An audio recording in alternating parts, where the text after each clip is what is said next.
In this lesson, we're going to go deep and explore conditional locks. So to start with, what I'm going to do is just show you the probability first. So these aren't locked as such. If you just put in a pattern like this, and then bring the probability down, they will randomly trigger at the percentage that you set. But these can be locked as well. So what you could do is you could put in a pattern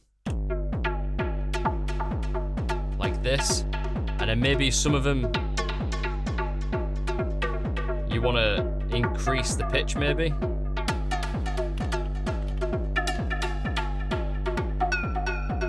And then those ones you might want to put a percentage in there.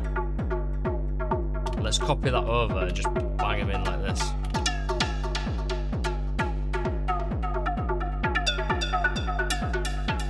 So you've got your main ones that always trig, but then you have some set percentage, and you can set them in different ways. So you could maybe say the two end ones, I want them only to come in 19%, but the ones before it maybe like 50%, so it's like 50-50 wherever it comes on. So you should only hear the higher pitched ones every now and again. So that's one way of using conditional locks with probabilities.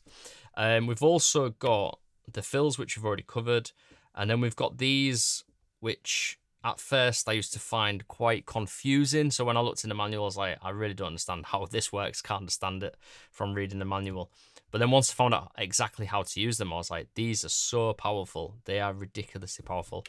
So I'll show you how these work. What I'm going to do is put a trig on the 1 and the 9, just so we've got something going along with that kick. And the first one that we're going to use is pre.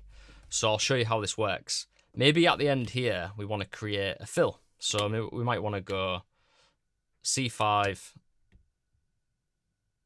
maybe C6, C7 maybe. Let's try that. And then maybe C8. I don't know if that's going to be too high. Maybe we could go lower. Alright, that's pretty cool actually. So what I want to do with this is I want this to trigger as a fill. But I only want it, when it does trigger randomly, I want it to trigger as 4 trigs. So instead of going like this, and just having like 1 or 2 of those coming at any one time, I want the full fill to trigger. So the way that we do this is you set the last 3 to pre, and then they only trigger when there is a conditional lock triggered before them. So you won't hear these at the minute. You'll hear that one. It's not got a conditional trig on it yet. So if we set this to a percentage, when it does finally trigger, all of them will trigger like that.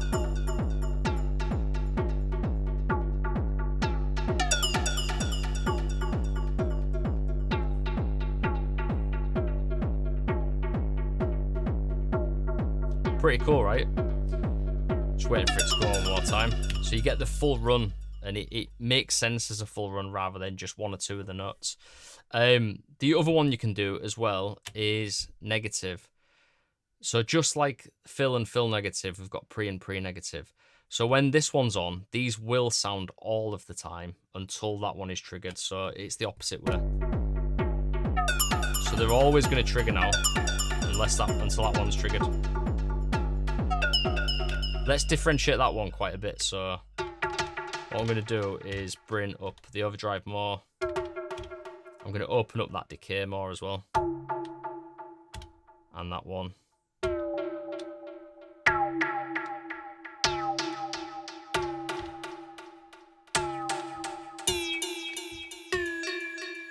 There we go, just to give it a bit of some extra.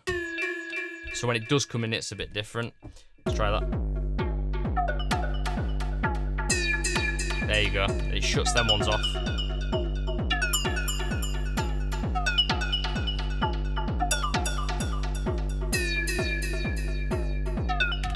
By doing that, it allows that one to ring through rather than cutting it off. So that's the pre. I think that's really useful. Are you enjoying this Syntakt tutorial, and would you like to develop your Syntakt skills even further? Well, I do have a 14-hour Syntakt Mastery Course available, which is split into 4 parts. The first part, the introductory course, is absolutely free, and you can sign up to that by clicking on the link in the video description below. And then following on from that, we go through beginner, advanced, and expert, which will take you through basic sound design right through to the advanced features and loads of tips and tricks, which often people don't really think about. And I'll be pushing the Syntakt to its absolute limits. I will say though, the introductory course is super basic. It's basically there just to give you an idea of how courses are structured in the learning portal, and also to give you an idea of my teaching style, which you are already familiar with from watching my YouTube videos. So don't wait, click on the link in the video description below, sign up, and I'll also send you some offers as well to get discount on the Syntakt Mastery courses. So my name is James Orvis, and I hope you enjoy the rest of this tutorial. And we've got another one as well, which is a bit weirder. So it uses a neighbor track before it to trigger it. So let me show you how this works. All 4 of these, I'm going to set these to the neighbor conditional lock. Now, when I press play, you won't hear anything. But if we go to the track before it, which is track 5, and put in a note, nothing will happen still. But you can hear that sound coming in. But if we set that to a percentage,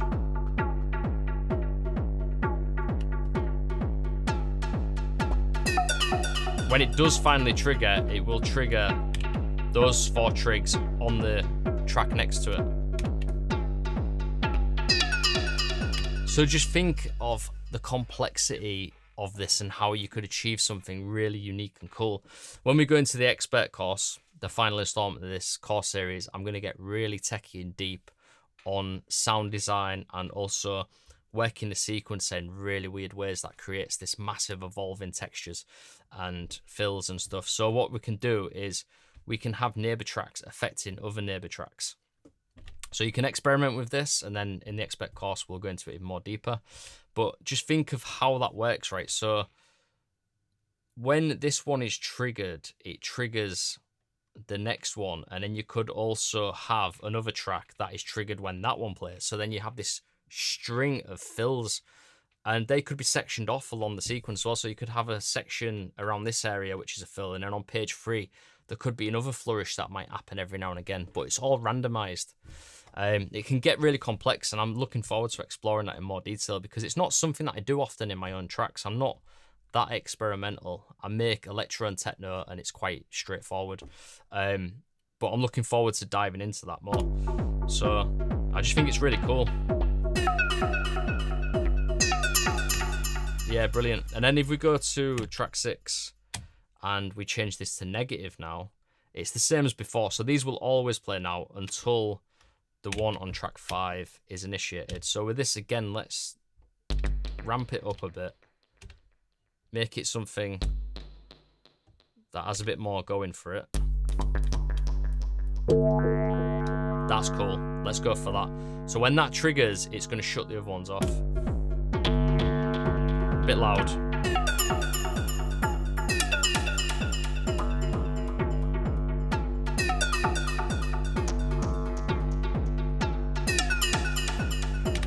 So as a mixing purpose, so it could work really well if you've got a few bass sounds. As an example, if we go into this now and pitch these down maybe. Let's just bring the pitch right down.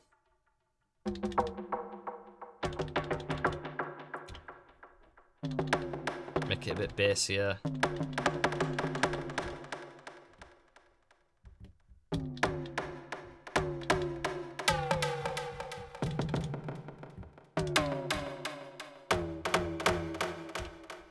Not having much luck at making this bassy, but we'll keep going. Let's add some. Maybe if I, whoops, I'm on the wrong thing there. Let me just go back. Maybe if I lower this.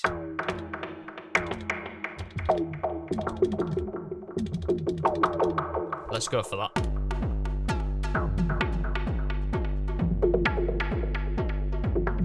So that's quite bassy, and if the other sound comes in, which is also super bassy, and overlaps that, then we're going to get a clash of sub-frequencies. So I can see this being quite useful if you've got all of these different bassy elements that you want in there, and some of them are random and they come in every now and again, but when they come in, you want it to shut off some of the other sounds to allow it to breathe through. That's where I can see this being really useful in coming up with quite complex sequences and arrangements that still work together rather than overlapping.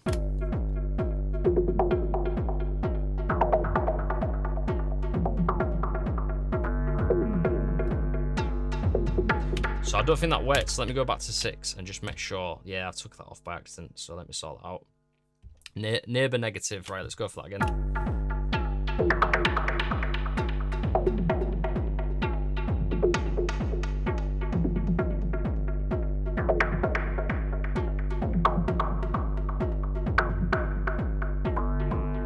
There we go. Oh, it's gonna be crazy there. Decided it was gonna come in a lot. But it's cool because it sounds really performative, like I'm doing that, but I'm not. I'm just letting the machine do its thing.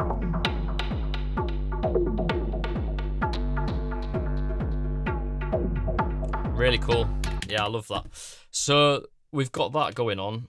Let me just clear these. So I'm going to clear that one on track 5. Clear this one on track 6 as well. Let's see what else we've got. So we've also got First as well.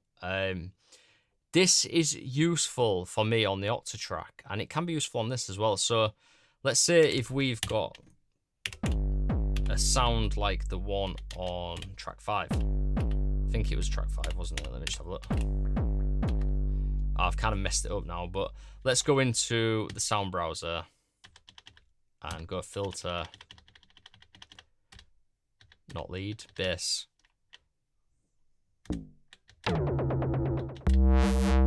Something like that. Actually, no, let's go for effects. So if I go down to sound effects.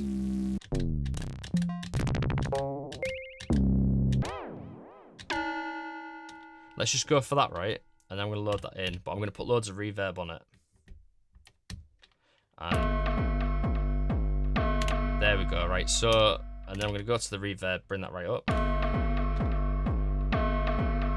And the delay.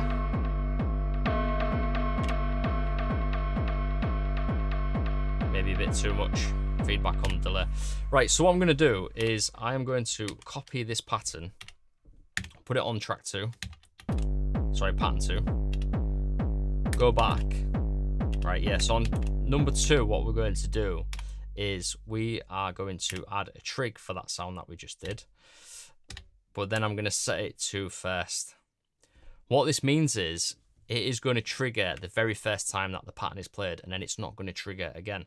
So it's really useful if this one is like a build-up. You have to use your imagination. Maybe actually I will kind of create a bit of a build-up. I know we've only got kick going at the minute, but I'm on the wrong track there. Let's just say we've got a build-up going, and then when we drop it, you're going to hear that sound once as like a transitional effect.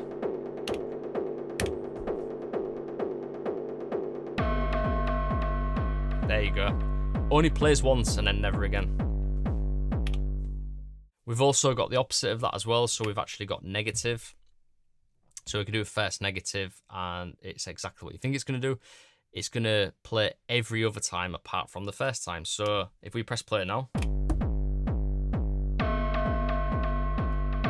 nothing, and then it comes in, which can also be useful. And then let's take a look at the other options that we've got here. So the last ones I want to talk about is these ones right at the end. So these are very useful, and I end up using these a lot to create longer sequences. So I'll show you how this works just on 1/16 track pattern to show you how it works, rather than creating a massively long sequence with 64 steps and then using this, which is what I often do, but it takes quite a while to get together. So what I'm going to do is just put them on the on beats like that. Maybe I'll take the kick out. And then what I want to do with this is maybe put in a higher note here. But I want it to go around 4 times in total, and I want this to trigger on the 4th time. So then you go to the conditional locks, and you go towards the end, and then what you can do is set it to be 4/4. So that means the sequence total, what you want it to be the maximum is 4, and you want this to play on the 4th time. So listen to this. That's 1, that's 2, that's 3, 4.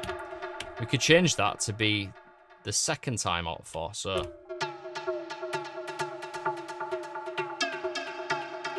comes in the 2nd time, right? We could set these up to be different as well. So maybe we want this one to be 4 and this one to be 4 as well, and they come in at a much higher pitch.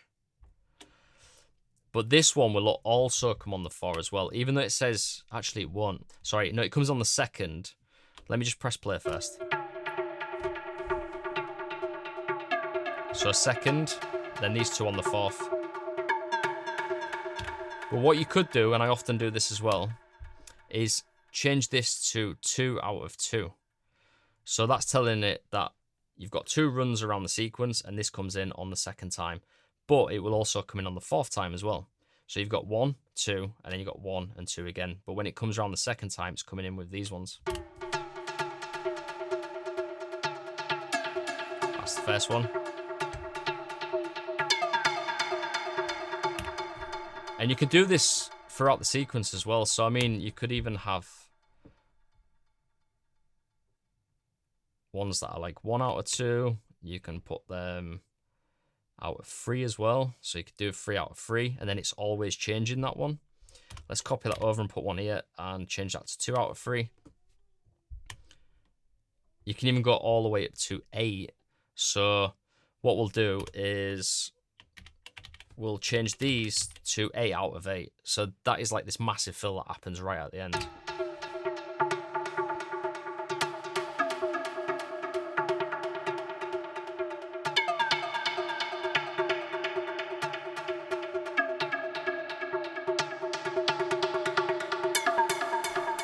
That was pretty cool. So that little fill that I did there was brilliant. And don't forget, you can make super long sequences this way, because you can open up the full length to be 64 steps. And let's just go again with this.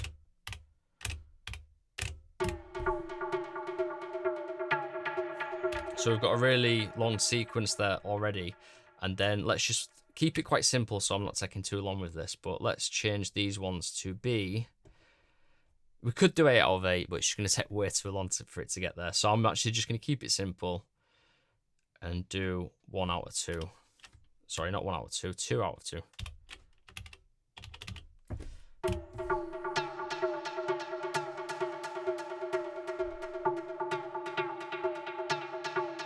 Now it's going to go around again, and then we're going to get that fill at the end.